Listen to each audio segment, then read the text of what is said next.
بسم اللہ الرحمن الرحیم نحمده ونصلي على رسوله الكريم اما بعد فقد قال الله تبارك وتعالى كما ورد في سورة الأعراف اعوذ بالله من الشيطان الرجيم بسم الله الرحمن الرحيم وَإِذْ قَالَتْ أُمَّةٌ مِّنْهُمْ لِمَ تَعِظُونَ قَوْمًا اللَّهُ مُهْلِكُهُمْ أَوْ مُعَذِّبُهُمْ عَذَابًا شَدِيدًا قَالُوا مَعْذِرَةً إِلَىٰ رَبِّكُمْ وَلَعَلَّهُمْ يَتَّقُونَ وقال عز وجل كما ورد في آخر سورة الأنبياء وَإِنْ أَدْرِي أَقَرِيبٌ أَمْ بَعِيدٌ مَا تُوعَدُونَ إلى قوله تعالى وَإِنْ أَدْرِي لَعَلَّهُ فِتْنَةٌ لَكُمْ وَمَتَاعٌ إِلَىٰ حِينٍ صدق اللہ العظیم۔ وعن سلمان الفارسی رضی اللہ تعالی عنہ قال قال رسول اللہ صلی اللہ علیہ وسلم لا يرد القضاء إلا الدعاء ولا يزيد في العمر إلا البر رواہ الامام الترمذی رحمہ اللہ۔ رب اشرح لي صدری ویسر لي امری واحلل عقدۃ من لسانی یفقہوا قولی۔ اللہم ربنا الہمنا رشدنا واعذنا من شرور انفسنا۔ اللہم ارنا الحق حقا وارزقنا اتباعہ وارنا الباطل باطلا وارزقنا اجتنابہ، آمین یا رب العالمین۔ حضرات، اگر انسان اس بات پر غور کرے کہ انسانی زندگی کی سب سے یقینی شے کون سی ہے جس میں کسی شک و شبہ کی گنجائش نہیں، زندگی کی سب سے بڑی حقیقت موت ہے جسے ہم بھلائے رکھتے ہیں۔ اگر کسی عزیز کی نماز جنازہ پڑھتے ہیں تب بھی یہ خیال نہیں آتا کہ اس وقت ہم بھی ہو سکتا تھا کہ یہاں پر بجائے ان کے میرا لاشا ہوتا۔ کچھ تھوڑی سی تو ہوتی ہے، قبر میں جب اتارتے ہیں کسی عزیز کو تو کچھ نہ کچھ احساسات کے اندر کچھ حرکت ہوتی ہے، لیکن بس واپس آنے کے بعد پھر آدمی بھول جاتا ہے موت۔ لیکن قرآن مجید نے لفظ یقین استعمال کیا ہے موت کے لیے۔ سورہ حجر کی آخری آیت ہے، حضور سے خطاب کر کے فرمایا وَاعْبُدْ رَبَّكَ حَتَّى يَأْتِيَكَ الْيَقِينُ۔ اے نبی، آپ تو اپنے رب کی بندگی میں لگے رہیے، اس کی اطاعت میں، اس کی فرما برداری میں، یہاں تک کہ موت آ جائے۔ تو سب سے یقینی شے حیات انسانی کی موت ہے۔ اسی طرح اس کائنات کی سب سے یقینی شے قیامت ہے۔ کچھ عرصے پہلے تک جب سائنس آئی تھی، خاص طور پر نیوٹن کا دور تھا، آپ کو یاد ہوگا بہت سو کو جو اصول تھے، میٹر از انڈسٹرکٹیبل، میٹر ڈسٹرائے نہیں ہو سکتا۔ عام گمان یہ تھا کہ کائنات ہمیشہ سے ہے، ہمیشہ رہے گی۔ یہ اس دور کا یہ تھا جو ذہنوں میں تصور تھا، جس کو نیوٹونین ایرا آف فزکس کہا جاتا ہے، فزکس کا نیوٹن کا دور۔ اور ویسے وہ بابا آدم ہے، ماڈرن فزکس کا باپ جو ہے وہ اس میں کوئی شک نہیں، نیوٹن ہے۔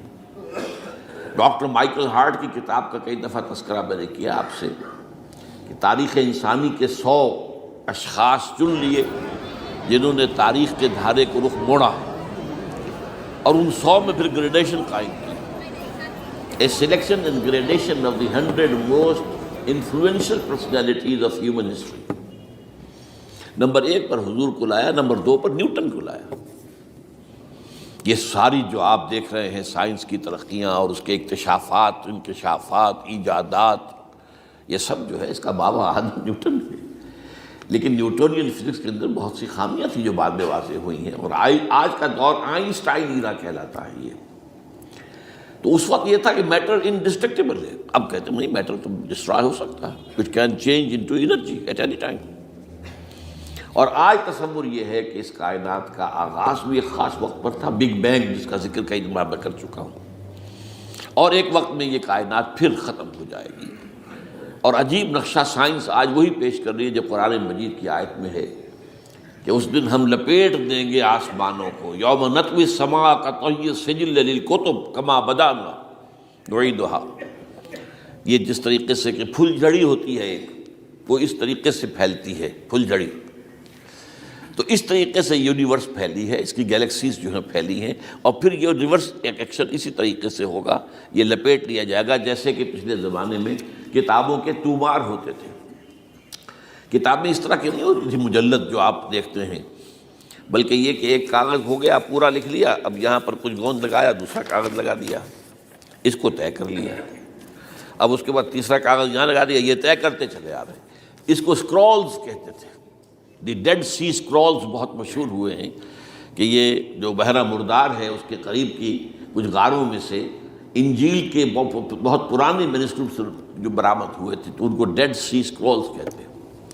تو یہی ہے۔ بہرحال میں نے عرض کیا کہ انسان کی انفرادی زندگی کی سب سے بڑی حقیقت موت، اس کائنات کی سب سے بڑی حقیقت قیامت۔ قیامت سے پہلے کے بارے میں ایک حقیقت ہے جس پر کہ ہر مسلمان کو یقین رکھنا چاہیے، اور وہ یہ ہے کہ اس قیامت سے پہلے پوری دنیا میں حق کا بول بالا ہوگا۔ اچھا، یہ وہ بات ہے جو دنیا کے اکثر مذاہب میں ہے، اکثر مذاہب میں، اور خاص طور پر جو تین یہ مذاہب ہیں جنہیں ابراہیمی مذاہب کہا جاتا ہے، یہودیت، عیسائیت اور اسلام، میں جو صراحت کے ساتھ ہے۔ یہود کے ہاں بھی عقیدہ موجود ہے، عیسائیوں کے ہاں بھی ہے، مسلمانوں کے ہاں بھی ہے، کہ اس سے پہلے، اس کائنات کے ختم ہونے سے پہلے، اس زمین کی قیامت آنے سے پہلے اس پر اللہ کا دین غالب ہوگا، کنگڈم آف ہیون آن ارتھ۔ اور یہی بات حضرت مسیح نے کہی تھی اپنے اس وقت کے جن یہودیوں سے مخاطب تھے، ریپینٹ، توبہ کر لو، for the kingdom of heaven is at and.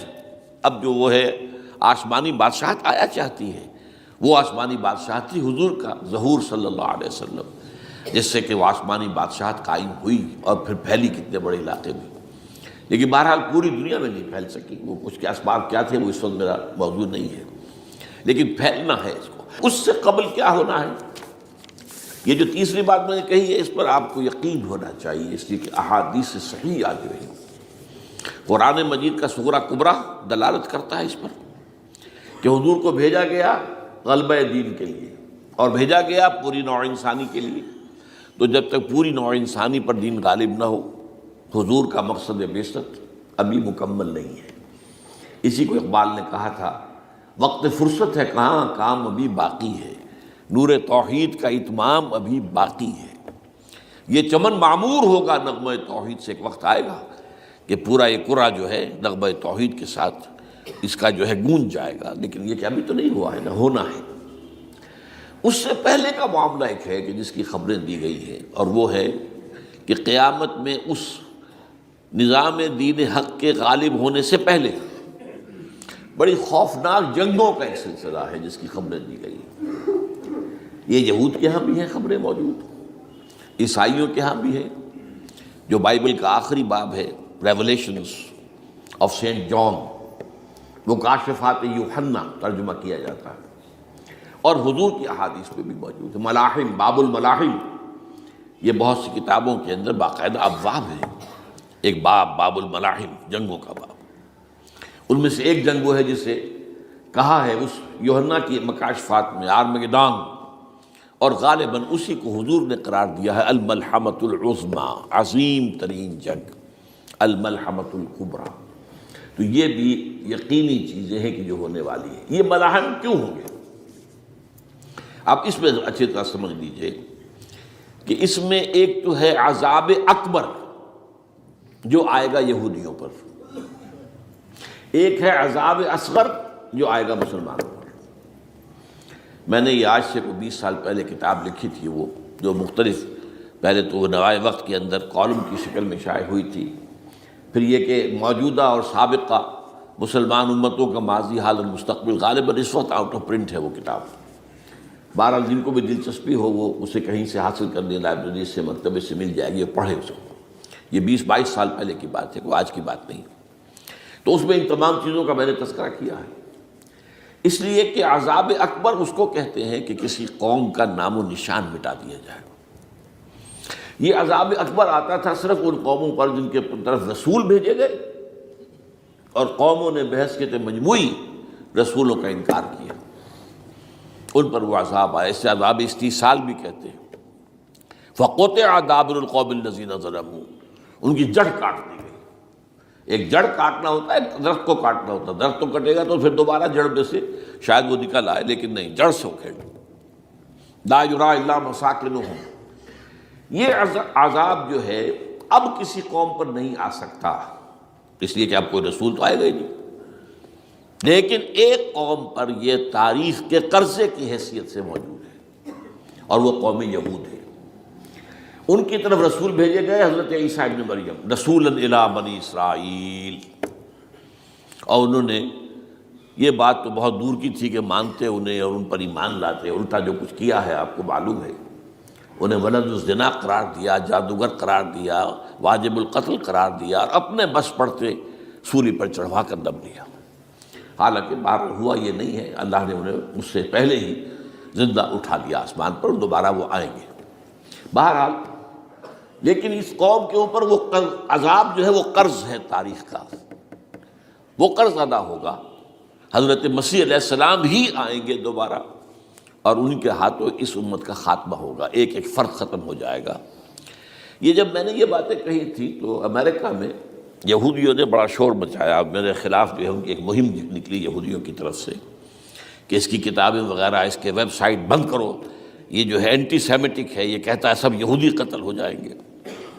یہاں پر بھی جو میرے ساتھ ایک ڈائلاگ کرنے کے لیے کوئی 12-13 پروفیسر آئے تھے امریکہ وغیرہ سے، ان میں سے جو یہودی تھا تو اس نے بہت ناراضگی کا اظہار کیا، آپ کہتے ہیں سارے یہودی ختم کر دیے جائیں گے، یہ بات ظاہر بات ہے پیلیٹیبل نہیں ہے۔ لیکن پھر ہمارے ساتھی جو وہاں پر تھے امریکہ میں پریشان ہوئے کہ آپ کے خلاف یہاں پر اب یہ مہم شروع ہو گئی ہے، تو میں نے بتایا کہ یہ تو جو زائنسٹ ہے، جوش زائنسٹ، اور اس کے ساتھ ہے کرسچن زائنسٹ۔ کرسچن زائنسٹ کا رسالہ نکلتا ہے ٹرمپٹ، دی فلاڈلفیا ٹرمپٹ، اس کے مدیر نے خود لکھا ہے کہ 80% یہودی قتل ہو جائیں گے۔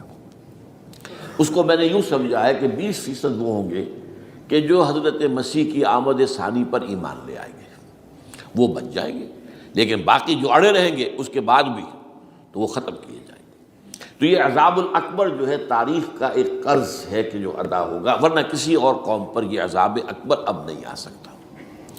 لیکن دوسرے درجے میں یہ عذاب ہوگا امت مسلمہ پر۔ امت مسلمہ بھی تو عذاب کی مستحق ہو گئی۔ وہ عذاب جو یہودیوں پر بہت پہلے آئے تھے، ضربت علیہم الذلۃ والمسکنۃ وباؤوا بغضب من اللہ، یہ تھا کہ نہیں تھا؟ حالانکہ انہوں تو یہ خیال تھا کہ we are the chosen people of the Lord, ہم تو اللہ کی منتخب قوم ہے۔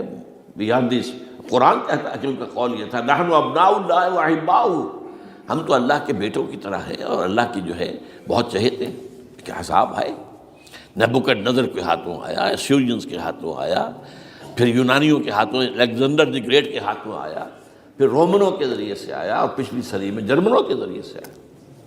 تو عذاب آئے، یہ عذاب تو، لیکن قوم ختم نہیں ہوئی۔ وہ عذاب اکبر نہیں تھے، یہ عذاب مختلف حصوں میں آئے اور بڑی بڑی تباہیاں آئیں، لیکن وہ عذاب اکبر نہیں تھے۔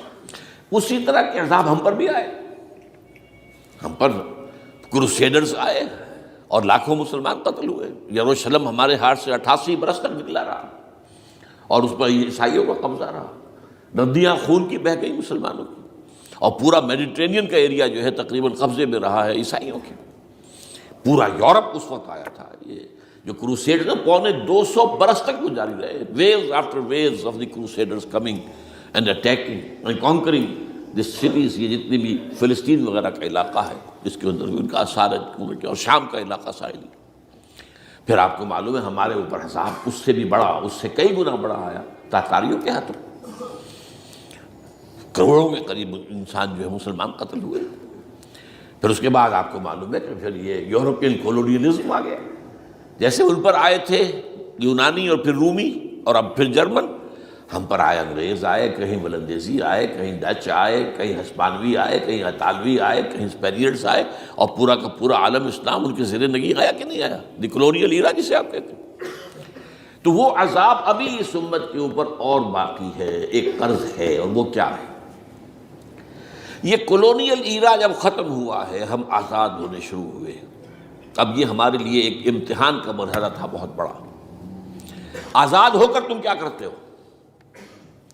پہلے تو ہم کہہ سکتے ہیں کیا کریں، ہمارے اوپر تو ہم تو مجبور ہیں، ہمیں غلام بنا لیا انگریزوں نے آ کر، ہمیں فرانسیسیوں نے غلام بنا لیا، ہمیں اطالویوں نے غلام بنا لیا، ان کی طاقت کے آگے ہم بے بس ہیں، لاچار ہیں، ٹھیک ہے، لیکن اب آزادی دے کر فَيَنظُرَ كَيْفَ تَعْمَلُونَ، اب تمہیں آزادیاں دے کر پھر اللہ دیکھے گا تم کرتے کیا، کیا کیا ہم نے۔ جو مسلمان قوم ملک آزاد ہوا اس نے یا تو اپنا قبلہ بنایا واشنگٹن کو یا بنایا ماسکو کو، کسی نے قرآن کو اپنا امام نہیں بنایا۔ دعائیں مانگتے ہیں وَاجْعَلْهُ لَنَا إِمَامًا وَنُورًا وَهُدًى، لیکن اس کو امام بنانا، اپنا امام بنانا، اس کے پیچھے چلنا، اس کے احکام کو نافذ کرنا، اس کی شریعت کی تنفیذ کرنا، یہ اس کی تہذیب، اس کا تمدن دیا ہوا، اس کا معاشی نظام دیا ہوا، اس کو قائم کرنا، زیرو۔ اس لیے بہت بڑے عذاب کے ہم مستحق ہیں۔ بات کڑوی ہے، اچھی نہیں لگے گی، لیکن میں یہ آج سے نہیں کہہ رہا ہوں، میں سن 80 سے یہ باتیں کر رہا ہوں، نوٹ کر دیجیے اس بات کو۔